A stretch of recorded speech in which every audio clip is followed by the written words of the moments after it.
Good evening, good evening, good evening. Welcome to BiggyLetsTalk, episode 23. And tonight is a bit of a special one. I'm joined by a lady called Nisha Chandra, the Punjabi Cockney. And we're going to be talking about alcohol addiction, not just with her, but within the whole Punjabi community as a whole, and the issues and the problems it has. So let's bring her in. Nisha, I hope you're ready. Bringing you in now. Here you go. Good evening. Good evening. How are you? I'm fine, thanks yourself. Good, thank you. Thank you for having me. Thank you for joining me. Awesome. Good. How's your day been? All right? Yeah, it's been all right. I'm a bit hot, if I'm honest. It is, isn't it? It's meant to get hotter and hotter in the next few days. Yeah. But you can't complain. Dog mean they're just gonna start pissing down. You know, I prefer the cold weather. I really do. Winter is my season. Really? Yeah, I don't even own a jacket. Like, I've got a blazer, but a coat or a jacket, as soon as I put it on in the winter, I get so hot and sweaty. I don't even own one. I just walk around in a blazer. I'm a summer person. Oh, you? I don't mind the cold. I just don't like driving in it, or I don't like the rain. Just don't like driving in it because so many idiots around driving everywhere. Then you can't go out nowhere. You can't do nothing. You can't do nothing with the kids. So I just rather prefer it to be hot and sunny. Yeah. So hello, anyway, everything good? Yeah, all good, thank you. All good. Okay, let's get started. How did the name the Punjabi Cockney come into effect, and who's the person behind the name? I knew you were going to ask me that. So the Punjabi Cockney is obviously, I am Punjabi. I speak Punjabi. I'm from that culture, and the Cockney is being born and bred in East London and serving my first amazing 10 years of my career in the good old East End, so like Tower Hamlets and Hackney. That's where the Punjabi / Cockney, the best of both worlds, kind of comes in. But behind that kind of avatar, as I call it, I am quite, I can be calm and vulnerable and quiet and serious when I need to be. So you can be a lady when you want to be a lady. I can be a lady when I want to be. Yeah, absolutely. So who named you that, the Punjabi Cockney? Was it friends, family? You know what? I always got called because you see me and you don't think this voice is going to come out of my mouth. So when I do, it's like a lot of people have turned around and said to me, whether it's in my personal life or professional life, like, never come across an Indian Cockney, especially an Indian Cockney girl before. So it just kind of stuck. It really just kind of stuck. Yeah. Okay. So what was it like growing up in East London? Which part of East London are you from? Tower Hamlets? No, so I worked at Tower Hamlets for 10 years. Had Tower Hamlets and Hackney. I was born in Newham General, which is... Whereabouts is that? Newham is Newham. So Stratford comes under Newham. Yeah. Canning Town comes under Newham. It's quite east. It borders like Waltham Forest. So when people think of East London, I think of like Ilford. Yes, Ilford. So I was born in Newham, but then moved to Goodmayes, Ilford. Yeah. When I was about 3. So bred in that area, born in Newham. So yes, you are right. Ilford, East London. And that's all on the Elizabeth line now, isn't it? It is indeed. Yeah. I think it's had so many train changes. I can't even keep up with the different names that train has had. I can imagine. So what are the early signs that you're not fitting into the community or you're faking a fit? Was there any early signs? Yeah, I think for me, what it was, I was always growing up in quite a strict Punjabi South Asian household, especially as a woman. I always felt like I was quite timid, wasn't allowed to voice how I felt or my opinions. And growing up, that kind of stuck with me. So throughout school, throughout sixth form, even to an extent at university, being shy, being timid, being inwards and just a bit awkward, kind of stuck with me. So how many siblings are you? I'm the oldest of 4. I've got 2 brothers and a sister. Wow. Okay. And what uni did you go to? I went to Westminster. I went to Westminster. Baker Street. Yeah. Baker Street. Mandatory Swords. That's the one. Well, I normally used to go to Harrow all the time, there, but then I went to Ealing. Yes, Harrow all the time. So they had a campus there, didn't they, at Northwood Park? I don't know if they still do, but Harrow was where, where it was happening, so to speak. Otherwise, you had to go to like Regent Street, the Regent Street campus. That was pretty Yeah, cool. yeah, yeah. Otherwise, Westminster, the main Baker Street campus wasn't really kicking. So I No, it always used was. to go to Harrow. Yeah, yeah, precisely. And then I lived at, Victoria Halls. Did you? I I lived lived there there, as well. I lived there for my first house, Wigram House, for my We first grew. year. Oh my God, really? Right I next to lived there. right next to the cathedral. Yes. I'll tell you what room I was in as well, room 411. Were you? Was it a big room or was it one of the smaller ones? Nah, it's a big room. Okay. So what year I was there? I'll tell you what year I was there. I was there in 93, 94. I'm 47 now.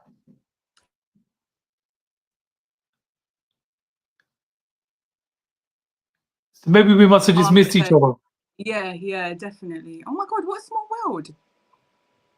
Wigram House is mad.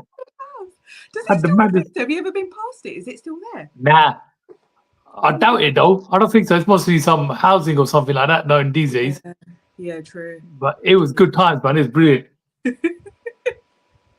Okay, so how did the family and culture shape you in your identity as a woman? I think So were being they okay? You're two girls and two boys. Is that right? You said. yeah. And how was it in the household? It was a bit tough. We were met. I mean, I was discussing this with my sister earlier, just like childhood memories, and it was quite tough being a girl growing up in a typical Punjabi household. There was a lot of do's and don'ts, rules and regs. Can't do this, can't do that. And what I What's your mean local by Gurdwara, by the way? my local Gurdwara to there was. It used to be next to Home Base, but Home Base doesn't exist anymore. On I Seven don't Kings know. High. Okay, yeah. Yeah. So I think there's two on that road. One's a bit further down as soon as you get into Ilford. But those were Yeah. like the main two Gurdwara, so to speak. But yeah, Okay. it was like as a woman in that family, like growing up, it was quite tough. It was. I can imagine. It's tough for anybody, isn't it, really, at that age, at that time? Yeah. Yeah. And especially like going to uni and everything, you get kind of like labeled, not labeled, but you think, obviously there's happiness first, good is beyond Yeah. It's But I think amazing. like I commuted to uni for the first 2 years because I just thought, well, it's only around the corner. I might as well take the train, which I did. But then in Yeah. my final year, I thought if I don't do it, if I don't move out, I'm always gonna probably It's going to be at the back of your regret head. and think of was I able to live that full student life? So after many trials and tribulations and arguments, I rebelled and I moved out in my final year. Now, I done it my first year, but then I was always out and about anyway. So, like, all the clubbing and everything, I done it before, I was doing beforehand anyway. So, it's different for guys, isn't it? Yeah. So, and I was always kind of like, I always looked older for my age as well. So, I always go into like your limelights, your ministries, or your Samanthas and everything. So, Yeah. it's all good. But yeah. Okay. So, what inspired you to become a policewoman and how did that come around? I think this is two-handed. In the last few years, do you remember being at primary school when they used to ask you when you were really little and have like a record of achievement book, like for The red ones, the burgundy ones, the big maroon red ones. And I found that a few years ago at my mum's gaff, and I must have been 8 or something, and I opened it, and on there it said, so what does Nisha want to be when she grows up? And in my footy handwriting at the bottom, I wrote police officer. And I drew what I thought a police officer looked like, in stick figures. I'm not the most artistic person. So when I came across that in the last few years, it made me realise, I'm like, I was always manifesting this from such a young age, becoming a police officer. And then it kind of got lost in the way because life gets in the way and then you figure out what you do versus what you don't want to do. I was always manifesting that. And then the second part to this is growing up, I never saw people who looked like me or sounded like me in positions of power and authority. And I never saw them in police uniform either. And And I thought that is a problem, because when you don't see yourself in situations like that, you don't feel like you belong. 100%. And I thought, you know what, I was never the kind of one to just have a normal life, and we will get back into that like later. But I thought, I'm not going to be that person who is never going to belong somewhere. And that kind of drove me all these years, that I want to make something of myself. I want to show, the underrepresented groups in this country that just because you are underrepresented, so to speak, it doesn't mean you cannot do what you want to do. So what did you do? Like go to one of these open days, or did you just apply online? It wasn't even online. Back when I applied, it was pen to paper. I had to physically print out a application form and fill it out. Like, it's like 9 pages long, isn't it? Yeah, it was so long, so long. And that was it. I think it was my dad because they stopped recruitment for quite some time. And then it was my dad who heard the advert on the radio, and he said to me, he's like, Nish, they're recruiting again. And I thought, no, they ain't. And then I went online on the family computer, and turns out that they were, and that was it. And is this the time when they were looking for like people from Asian backgrounds to join the police? Not so much so back or just then. before then? Yeah, it was before then, but I know they've had like several drives since then. But back then, it wasn't a specific, like, we encourage people from different backgrounds to apply like they do now. Well, which cop shop are you based at? Tower Hamlets, did you say? Yeah, I started out in Tower Hamlets, Bethnal Green. Spent 10 amazing years of my life there. I know people have their perceptions of Tower Hamlets and Hackney, but it's so full of history. There's so much history attached to it. If you actually look to it, all right, it might not be necessarily positive history, but it's history nonetheless. You learn about the ground you work on, and yeah, it's fascinating. And are you like in the car, or are you on the beat walking? I used to be on the beat, in the car, and in my early career. So I was in uniform when I started. I did that for about 2 years, two and a bit years. And then I knew from quite early on that I wanted to go down the detective route. So I very quickly sat my detective's exam, went on the courses, became a trainee, did what I needed to do, and then became like fully fledged. Have you ever worked outside of your area, like in West London or anything like Southall? No, I haven't. Obviously, like, I've been to West London. I've not worked there per se. Okay, fantastic. Yeah. And does like being in the police ever clash with your Punjabi heritage or culture? I would say a little bit, because. But like if you go out and you're at a wedding or a party, and you see just two drunken, okay, not fighting, but just be pissheads. So you might just turn around and say, "Look, Bhaskar, you're chill, innit?" Yeah. And then one of them might turn around and say, "Who do you think you are? Or what do you think you are? You're not uniform. You're not uniform now." Yeah, I'm not in uniform, so but we have to carry, of course our warrant card wherever we go. So even though I might not be on shift right now, we're technically on duty 24/7. So if all the time, yeah. But that card's a secret, isn't it? To get inside anywhere, isn't it? Sorry, say that again. That card that you're talking about, the warrant card or the police card, that's the secret to get into anywhere, isn't it? People have been known to use it as like a form of identification, but no, because I remember when I used to work on the doors in Windsor, we always used to get coppers that were off duty and used to just flash their cards. We never used to mind, because we used to let them in, because at the end of the day they're on our side, so we used to say, "Yeah, go in." But they used to be off duty because they used to be out on the razzle on the time off, so they used to be just out in Windsor. We used to say, "Yeah, come and know about it." Okay. Yeah. I've never done that. I think I just carry like a form of ID with me, whatever that is. I mean, I don't drive. I don't really go out anyway, but my ID is, if I knew if I'm going somewhere and it needed ID, I'd just take my passport. But yeah. Okay, how did the community react to you being a copper? It was strange, like family first. So when there were good parts and there were not so good parts. And I remember this memory very vividly. My grandmother, God rest her soul, she said to me when I embarked upon this journey, she goes, "Putt, mehnat naal kaam kari, rishwat naali." And I'm like, Oh, rishwat. got that Punjabi I was mentality like, back from back home. yeah. I was like, this ain't India. Like, Yeah. you know what Don't happens take in no countries bribes. like that. Exactly. Like the bribery and all that kind of stuff that's not how they do shit here. But Yeah, I just always remember that to be quite sweet, quite endearing. But brilliant. obviously But she I was can see away. where she's coming from. Yeah. Because she's obviously thinking And like coppers back home. yeah, exactly. So that was Okay, quite so difficult. And I when think you first started, you said that you were on the beat. So what was it like? Like walk because you don't drive, walking into the house, walking on the street down the road, and you're in your cop uniform. And what were the neighbours like? well we Or weren't allowed, when they first saw a we weren't police allowed car to do outside your that. house?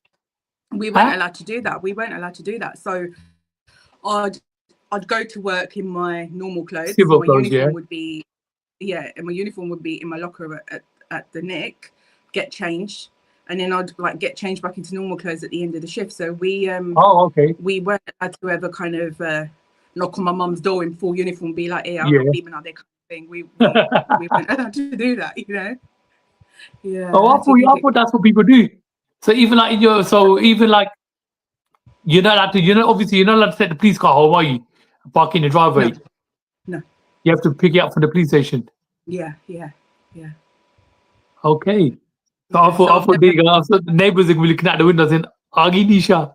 arguing, mummy. No, it wasn't. Like obviously, my parents have seen me in uniform, but I think that's about it. Like no one else really has, apart from the residents that the community that you police. Yeah.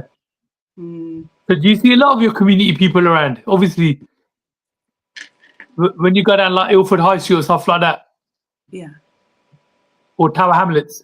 yeah. Is there a high street in Tower Hamlets? I've never actually bumped into anyone at work, like someone that I know from Yeah. my community or anything. Tower Hamlets is quite predominantly Asian, but Mhm. it's a Asian Bangladeshi community. So I think most Indians kind of tend to either go West London or Yeah. Ilford, so to speak, Ilford, like that. Ealing, that Yeah, side. Ealing. But Tower Hamlets was predominantly Bangladeshi community. Okay, so when you were in the force, did you feel like you had to put a mask on?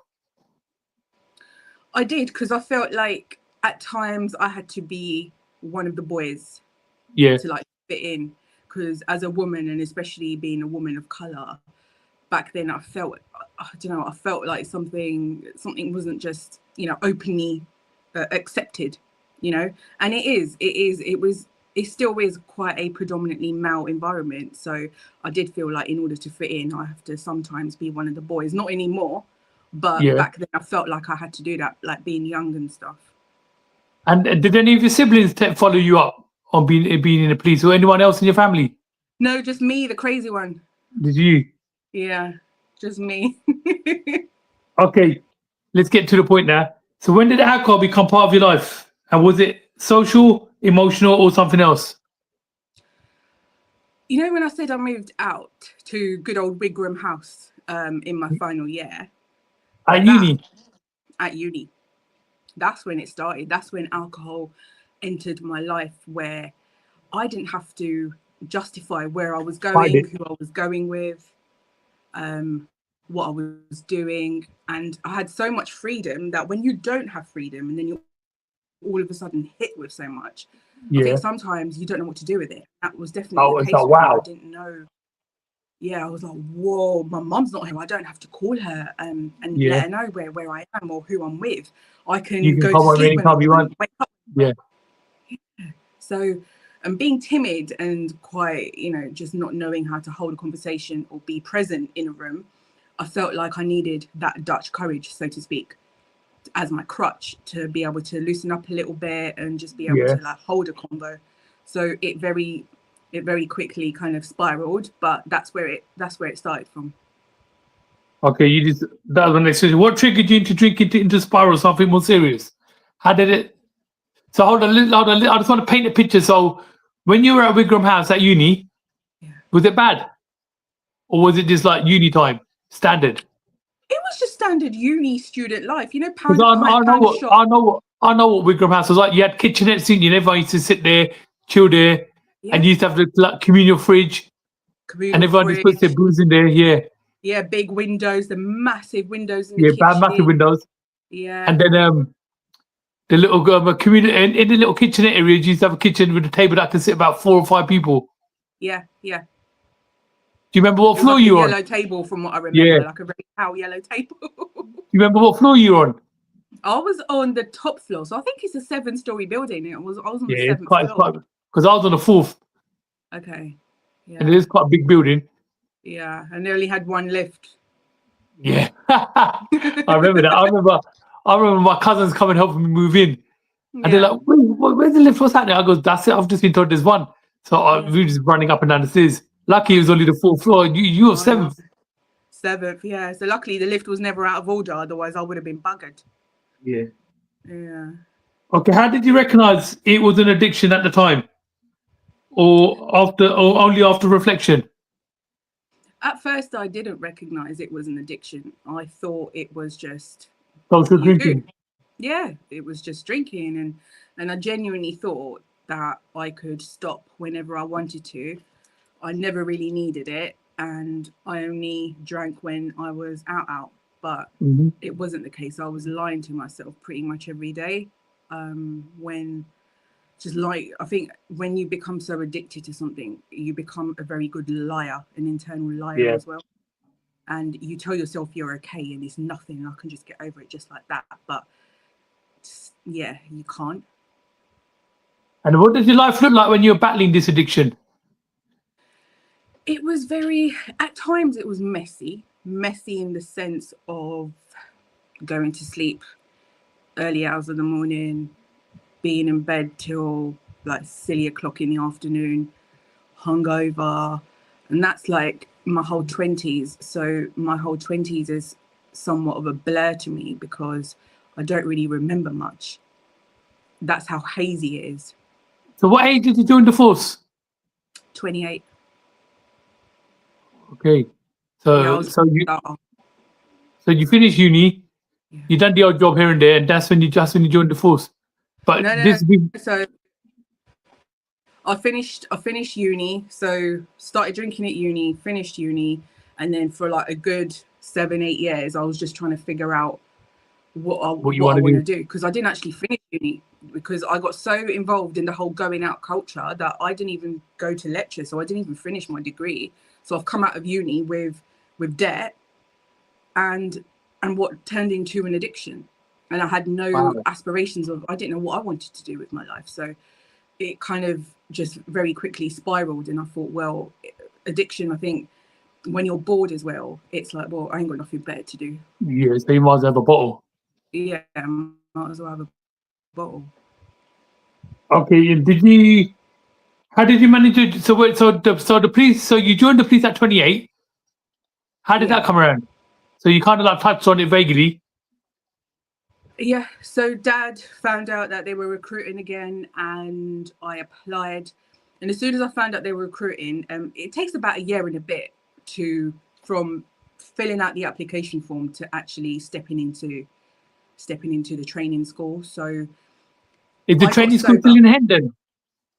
Yeah, the main training school is in Hendon, but when I joined, I did my training they had like local training centres, so I did mine Oh, at okay. Bethnal Green. Yeah, Right. yeah. So sorry, I forgot where we were there. So I got you, sober. I got yeah. sober for a year and a bit actually, during the whole application, assessment, and all that kind of process into this job. And then And when you were there, once you started, did you ever have fear of getting found out by your colleagues at work or your family? to be honest with you, Biggie, my family knew it wasn't something I could keep hidden anymore. As much as I'd like to have tried to keep it hidden, and I tried my absolute best to keep it hidden, it was something that I couldn't do anymore. So they knew. How did they find out? I think, when you start drinking, when you get drunk, or Yeah. there's always giveaways. A drunk person will always say 9 times out of 10, I ain't drunk, Yeah. but They something never gives it admitted, away. did they? My eyes always gave it away. Yeah, they never admit it, and your speech is slurry, or you smell of it, or something like that. And as much as I try to conceal it, by, I don't know, for instance, Chewing gum. putting gin and tonic, putting gin and tonic in a transparent glass and saying it's lemonade, you know, stuff like that. Mum always knew, mothers always know. As much as I tried to hide it, I just couldn't hide it anymore, and it just became common knowledge with my immediate family. And your colleagues at work? No, and the reason I say that is, as in, when I put in my application and done whole kind of medical and stuff, I had to disclose it. The reason I had to disclose it is because if later down the line I then had a problem, they knew about it and they can help me. It's not so much so you've got a problem, it's that they know about it so they can put measures in place to help you. Yeah. So they knew I was battling it during that time, like, well, before, that time. So I had to disclose it. Honesty is everything. I wasn't gonna lie about it or hide it. Well, I can't remember where I was now. Do you think the stigma of women drinking in Punjabi culture should be kept quiet no longer? Hold on, no, I said that wrong. Should be kept quiet. What do you? Oh my God, I can't read. Do you think the stigma of women in drinking in Punjabi culture kept you quiet longer than you should have? Yeah, absolutely, 100%, 100%. Because when men drink in our culture, it's very glorified. It's very glorified. It's the done thing, bande ne pini ya kuch nahi hunda. If a banda drinks and has a bottle of, even half a bottle of whiskey with like a curry at the end of the day, it's fine. Kam to aaya, thak ke aaya. He's fine. He deserves that.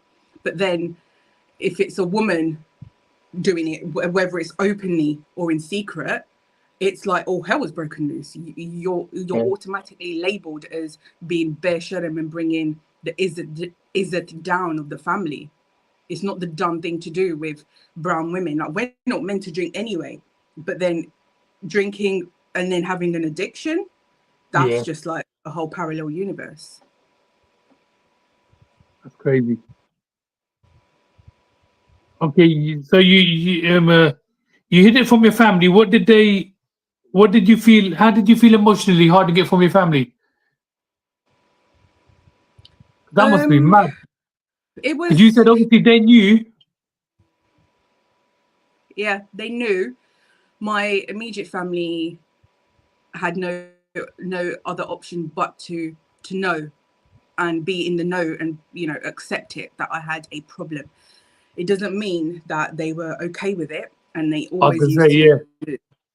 always used to say, like, baskar kyu pi rahi hai, like all that kind of, as your parents would say to you, if you were in that situation. But it's never as easy as just stopping. And if you're doing it for someone, I wasn't ready to stop at that time. And if you're doing it for someone, you're never going to be able to keep it up. You've got to 100%. be able to do it. Because I know at my family function weddings, it's always like, oh, Biggie, grab me a drink. Like my cousins, they say, grab me a drink, or girls that are around, or they say, grab me a drink. And I'm like, yeah, cool. So it's always down to the brothers to, like, hook them up. Yeah, I used to do that. Like when I was, going to a wedding or a party or something. You're in your lenga or your Indian attire, and then I can't be seen to go to the bar and get like a double rum and coke. So I'd get like a male cousin to do it, like, or the other thing was I'd sneak alcohol in my bag, so that when you're sitting at the table, when there's soft drinks at the table, you just top it up and no one would know. That's it, just to get through it. Fair enough. And did you ever feel like there was a stigma? All the time. There's women still drinking in Punjabi culture? Yeah, there's a massive stigma. Like, women are expected to be seen, not heard. You have to be the dutiful daughter or the dutiful daughter-in-law, dutiful wife. You're there to serve. And I think what our culture is very good at doing is, for instance, I learned very quickly from a young age to make a perfectly round roti. But Yeah. then you get taught how to do that, but you don't get taught to speak about pain. True. We love to sweep it under the carpet, don't we? Yeah, very much so. Very much so. And that, you know, that famous line you probably hear every day or every other day, "Log ki gange." Yeah. What the embarrassment? What the others are gonna say? It's engraved in here, isn't it? No matter what decision you're making in your life, "Log ki gange." What will people Yeah. say? 100%. Yeah. And how did you hide it from your family? And how did you feel emotionally? I hated lying. I felt Yeah. ashamed, especially like when I wasn't working and I was doing it, like especially around about that time. Um, I'd be drinking. I'd always drink at home. 9 times out of 10, I'd always drink at home, and I'd always drink at night when everyone else has gone to sleep, just by myself in silence in what I thought was secret. So I did used to feel ashamed when I used to sleep during the day, and then when Mum would come home from work, I'm, rolling down the stairs looking like a mess, Yeah. and she knows what I've been up to, and I just felt like I'm such a failure. I'm such an idiot. Like, what kind of life is this? But I knew a couple of hours later, I'd probably do the same. That's true. Thing is, if in our households, it's so easy. Booze is so easy to find. I can think of 1, 2, 3, 4, 5, 6 places in my house right now where I know there's bottles of booze, and it's they Wow. can get to them easily. And that's like, Yeah. People gift but to you be honest, alcohol as well. I've never been a big drinker anyway. Even when I was at uni, I've never been a big drinker. That's good. So, but I don't know. But then my dad makes up for it. So, and I know that's why I know there's booze always in the house. And he's always got this thing. Yeah. Oh, you should never let booze run out in the house. Like women are like, you should never let the flour run out to make roti, atta, roti. Yeah. Yeah. He's always got that thing about the booze. I Okay, did you know. feel alcohol was an escape from cultural Yeah. expectations and mental health? Yeah. It definitely was. It helped me keep this numb, whatever thoughts I was having, and however much of a downer and low self-esteem and not being good enough I felt and shameful I felt, alcohol was helping numb it. And then it just started I needed more to numb it and more to numb it. But it really messed with my mental health and my physical health as well. Like, I lost hair, man. Like, I lost my Wow. hair. Yeah. Like, this isn't a Because wig, by the way. Like, I because did. you said you never went out, Yeah. what were your friend circle? Were they like, oh, why are you on a session at home for? Why didn't you come out? So did you ever like go to a local Weatherspoons or anything like that? We used to go Weatherspoons, like when I was younger. Like, we used to have reunions, like with friends and stuff. But Yeah, when the drinking got really bad, I didn't even want to do it in pubs or bars or clubs, because I thought, firstly, it's expensive doing it in a pub or definitely. a club. Secondly, I can get a full bottle and a mixer to myself and still have change. And True. thirdly, I'm safer doing it at home At in my home, own yeah. company. I But didn't the actually but want company. I just wanted I wanted my thoughts to go away. That's what it was. you wanted to get numb, Yeah, yeah. fair enough. And were there moments of denial where you told yourself, I've got it under control? Hmm. Pretty much every day, lying to myself when I look at myself in the mirror. Oh, it's fine. You haven't got a problem. You can stop just like that, and no one would think anything of it. You don't really need it. Those are the internal conversations I used to have with See, myself. I've Like, spoken to alcoholics, and that's what they said. They goes, bro, I could give up like this. yeah, I got to yeah, give up then. Now I'll do it when I yeah, want to do it. I'm enjoying it at the moment. yeah. It's I go, crazy. yeah, I would enjoy your always, hangover. I was like, enjoy your hangover in the morning then. yeah. And as you get older, like, the They get hangovers worse, don't become they? even more. Oh, they're horrible. They're absolutely vile. Comparing to, when being hungover at 18, you can quite quickly snap out of it and go about your business. As you get older, it's like it lasts for days. 100%. Okay, Yeah. so I'm just going to read some. And Kirsty, we're getting to that about how did she beat it. So just hold tight. So I'm just reading the comments. I don't know if you can see the comments, but they're showing up on my side. Let me go to show comments on the stage. I won't allow me to do it. But yeah, someone said, how did you beat it? But we're going to come to that in a bit. Yes. So I just want to build this picture first and then get onto how you beat it and how long you've been free. Yeah. Okay, how did this addiction affect your relationships, health, and wealth? Okay, you spoke about you losing your hair. Relationships. I had a very horrible, bad, toxic relationship with my parents and my family. It was the way I am, especially with my mum, the way I am with my mum now is so close knit. But if I compare that to 10 years ago, we were at loggerheads with each other. I used to swear at her, call her Really? names. I didn't want her to even look at me because every time she looked at me, it was a reminder that she knows what I'm doing. She knows it's wrong. I know it's wrong, but I wasn't ready to do anything about it. So it was a constant reminder for me that, just get out of my face, because the more I see you, the more I'm reminded, like, oh my God, I'm fucking drinking. Yeah, I can imagine. Must be crazy. Yeah, it It's like, was. it's like when I still get I'm 47 and I still get in trouble by my mom. And I know when I do something wrong, I think, oh no.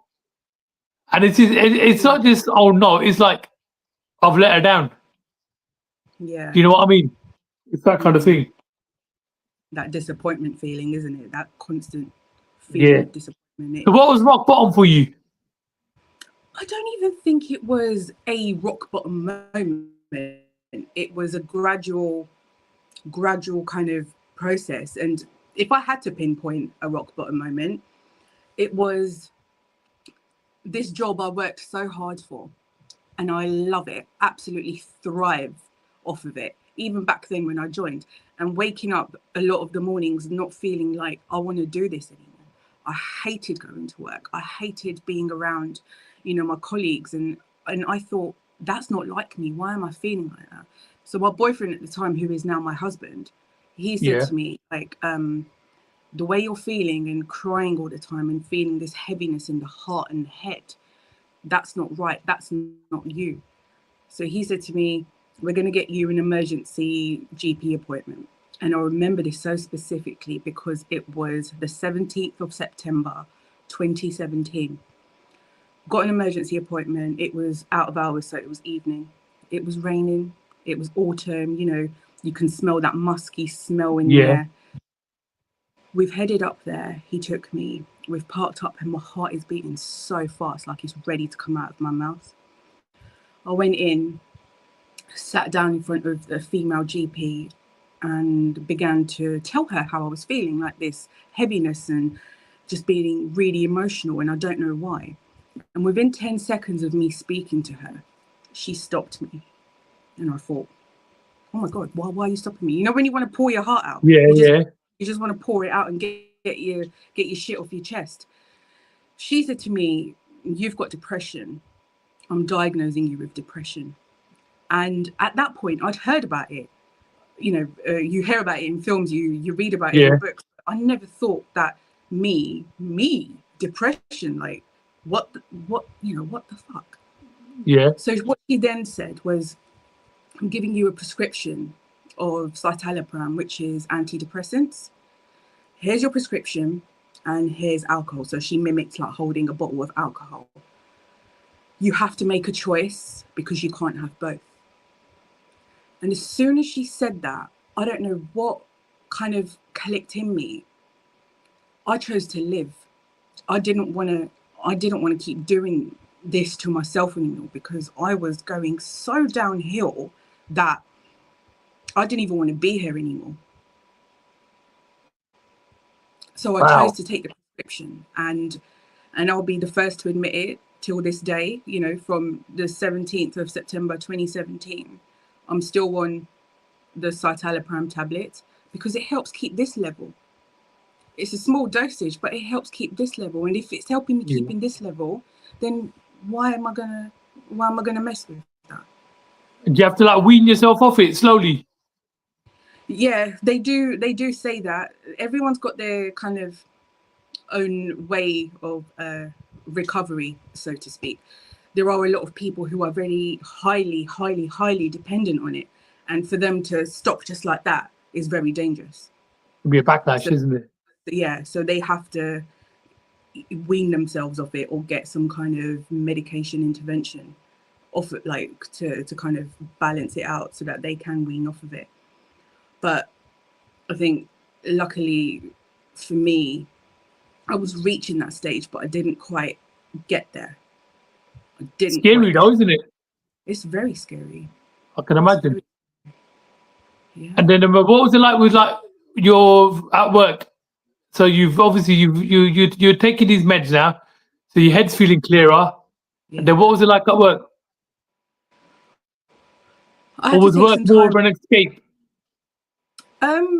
So when I got diagnosed with depression, I had to take some time out from work which everything just felt so overwhelming. Perhaps it was, as a police officer, you get exposed to the highest of highs and then the lowest of lows. Like you see some shit that I'm not going to obviously go into, but some of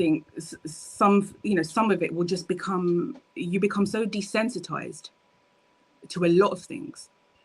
And it does have its toll on you, because when you bottle it up and you don't deal with it, or you don't have decompression, it's going to come out. And it came out for me.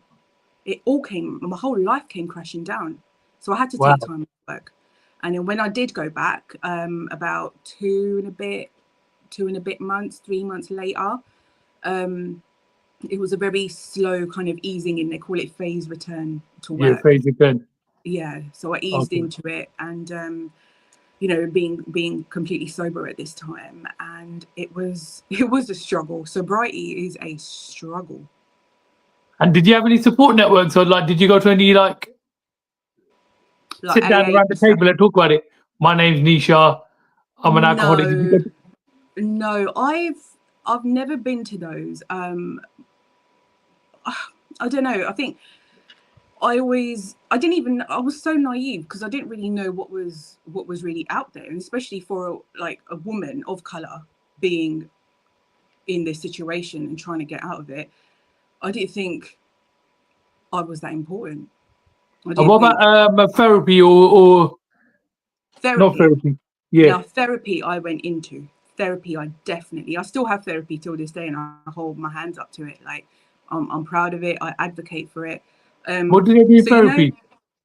So like counselling, cognitive behavioural therapy. It's like a talking therapy. When I got diagnosed with depression, they offered NHS counselling, but the waiting list was 3 months, and I thought I might not even be here in 3 months. I'm not prepared to take that risk. So I then thought, the money that I was spending every day and every week to drink, why don't I invest that in myself and actually get private counselling? So that's exactly what I did. I got private counselling. I still see the same therapist till this day. And that really helped me rewire everything that was up in here. Fantastic. Yeah. And have you ever relapsed? Or been close to? I got close to relapse. I have relapsed, because when I said that my sobriety is two-handed. So I got sober just before I joined the job, and then I started to drink again, because I thought, well, I've done like 18 months of it. I can have a drink now. I can have one drink. It's fine. And you can control it. And one drink, for me, one drink is too little and one drink is too much.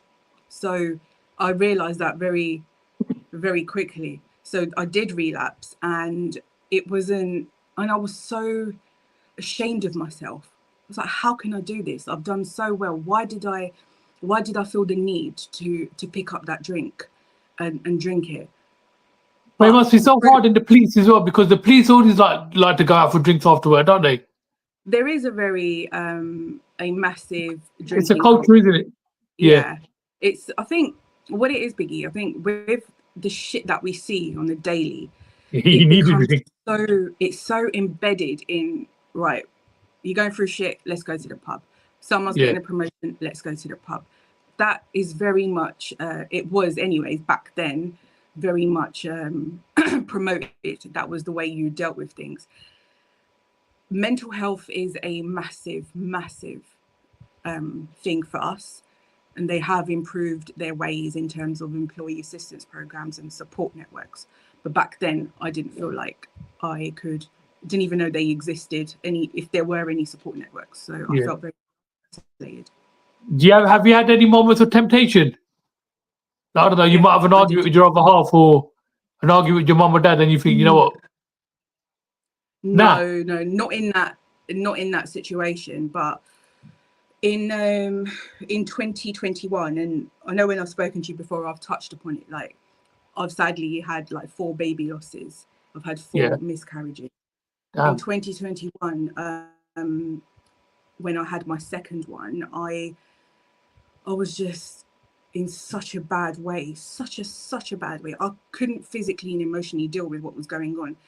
And old habits, they tend to creep in. That voice will always tend to creep in because it's automatically telling you you're going through shit. Have a drink. Yeah.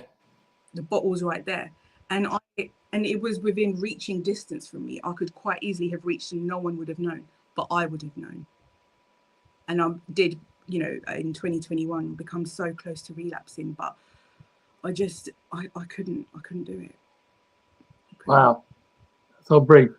Okay, do you wish people truly understand about addiction? Do you think they do or they don't? What, in our culture or just like generally? In general and our culture. In our culture, they don't understand addiction. If again, it's very different for a man v woman, and I'm not saying that a man's addiction is not important. Of course it is. Addiction is addiction regardless, and it doesn't discriminate whether you're a man or a woman or whatever color you are.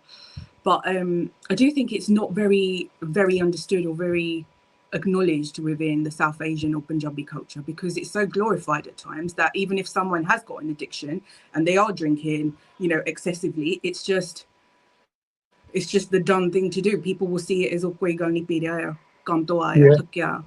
He's tired, that's it. And what advice do you give to ladies that are drinking at home by themselves in silence? I would say that you're not broken. You are heard, and there is help out there. And I remember when I was in the bouts of my addiction, how isolating it is.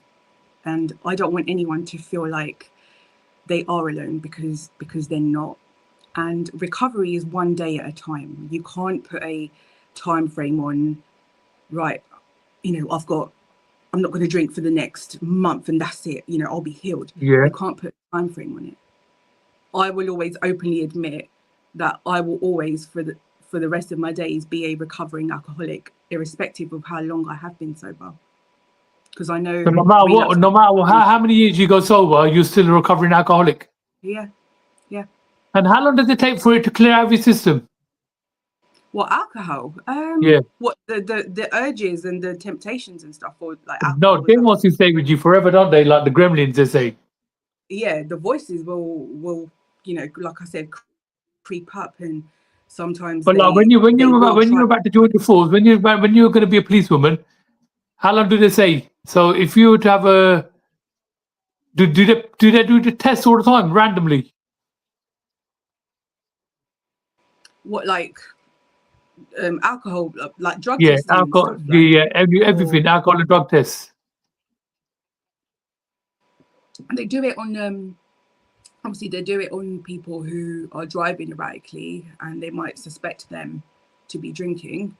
But do you mean like us? Like, I know they do like random testing. I've never. So if you're at the station, would somebody walk in a white coat and say, "We're doing random tests today"? Not so much so like that. Not how you see it on the telly kind of thing. But normally, testing can be random. Sometimes it's because someone's got a suspicion that someone's doing something that they shouldn't be doing, and that's how it comes to light. Yeah. Okay, Time for a change. How can we change things? Being Punjabi and at work and just in general, how can women change to break the silence? I think treating women not secondary. You know, we're not there to just be seen and heard, and there's so much more to us. We're not just there to make the food. We're not just there to be your wife, to be your daughter-in-law, to iron your clothes or whatever it is. There's so much more to us. Like, we are, a lot of us are career women, and don't live with the shame. Our culture is very good at attaching shame and izzat and dishonor and whatever it is to you. And if I want to talk about how I'm feeling, don't kind of like weaponize it. Don't think of it as a weakness. Think of it as, actually, I might feel comfortable talking to you, hence why I am talking to you, like we're doing right now. Yeah. We're two brown people Talking about it. Yeah.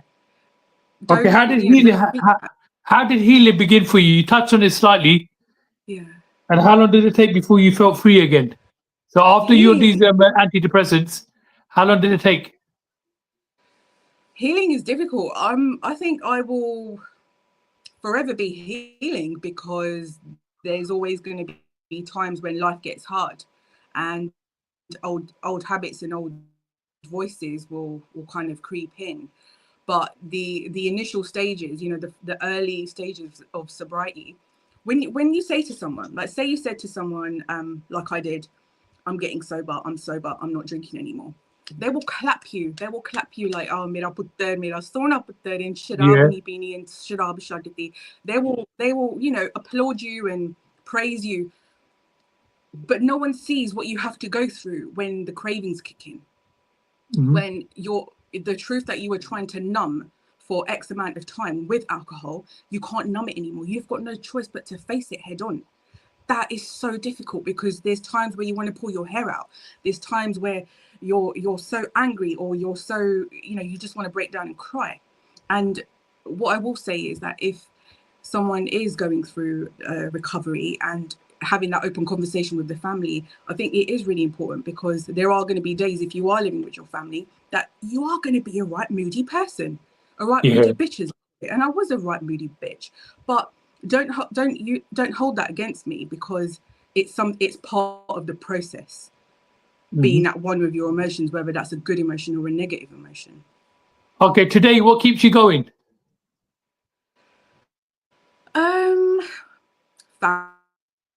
Family. My family keep me going. I'm a mum now. That keeps me going. When I look at my little one, my little boy, and I see him, and I thought, you know what, I live for you now. You know, before Definitely. You kind of living, and you kind of forget your life before you have children. It's like, was I even living? And then you have a child, and it's like, okay, this is what unconditional love feels like. And Definitely. I know that I can't afford to do it. Okay, sharing your story today, have you helped others? As in sharing your story in general? Yeah, I think so. I think I put stuff out on Insta and on TikTok, you know, breaking cultural stigma when it comes to brown girl addiction. Yeah. And there have been a lot of girls, like especially on TikTok, that have messaged me saying, oh my God, I thought I was the only one going through this. Wow. Like, I can't believe there's other people out there. And I'm like, I thought I was the only one going through it when I was going through it as well. But there isn't, because we've been taught to do shit in silence, do shit in secret. So there's probably so many women and girls out there that are going through it, battling this, very, very isolating. Well, okay, what's your message to brown women who feel trapped by cultural expectations? So you can't do this, you have to do this, you can't do this. Yeah. You don't owe shame, izzat, honor to anyone. You've got a life to live, and you've got to fight, because it is hard. You have to fight to live a sober life, or a recovery life, or whatever it is, alcohol-free life. So just one day at a time. And if I can do it, then I just want to say to you, like, you are not alone, and you can do it. And I hope you do, if you are going through it. Brilliant. Fantastic. Okay, what does strength mean to you after all you've been through? Being unapologetic, being finding my voice, being a timid girl, you know, growing up, I never had a voice. I wasn't allowed to voice how I was feeling or my opinions. And then throughout like recovery, I've found my voice and, you know, turning pain into purpose. And if I can help one person out of this whole situation, then I've done what I needed to do. It's brilliant that people reach out to you on TikTok and Instagram. I think that's amazing. Yeah. Thank Okay, you. just before we finish, the Punjabi Cockney, describe it in one word. Unapologetic. Definitely unapologetic. Yeah. Okay, what's one myth in Punjabi women that you like to break forever? That we have to suffer in silence, whether that's addiction or anything. We don't have to suffer in silence, and that shouldn't be bestowed upon us either. We're not there to just do your duties, you know. If you could turn the clock back and speak to a younger Nisha, what would you say to her? I've got you. My adult version will tell my 20-something or 18-year-old self, I've got you. Brilliant. And what's your partner be like? Because you said that he was the one that said, it was your boyfriend at the time, let's go to see the doctor. Yeah.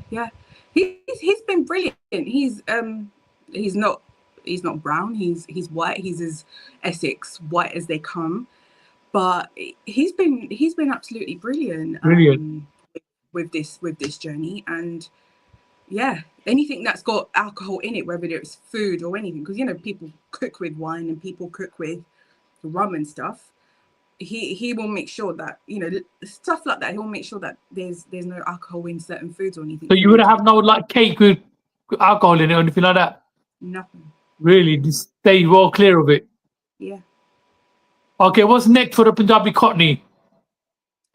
Keep on talking, keep on raising awareness, keep shouting. Brilliant.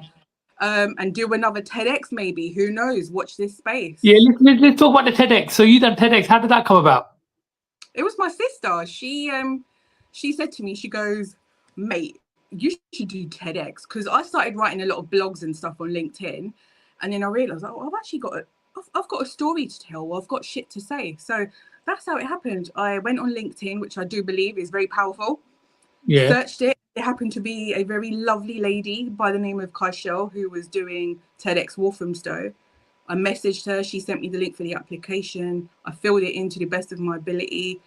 And then about a month later, I got the call saying, we've chosen you as a speaker, like for October 2024. Were you sober then? Yeah. Great. That's you on the stage, isn't it? Talking to everybody.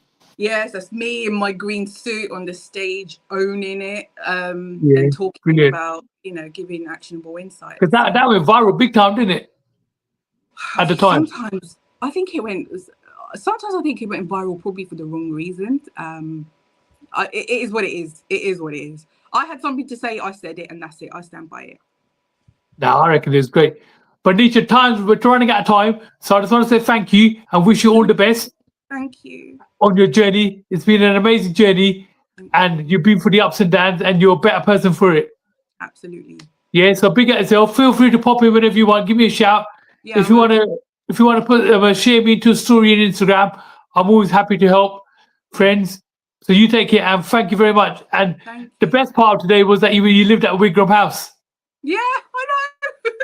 What are the odds? I know. Listen, you take it easy and I wish you all the best, yeah? Right, thank you so much. Bye. Bye.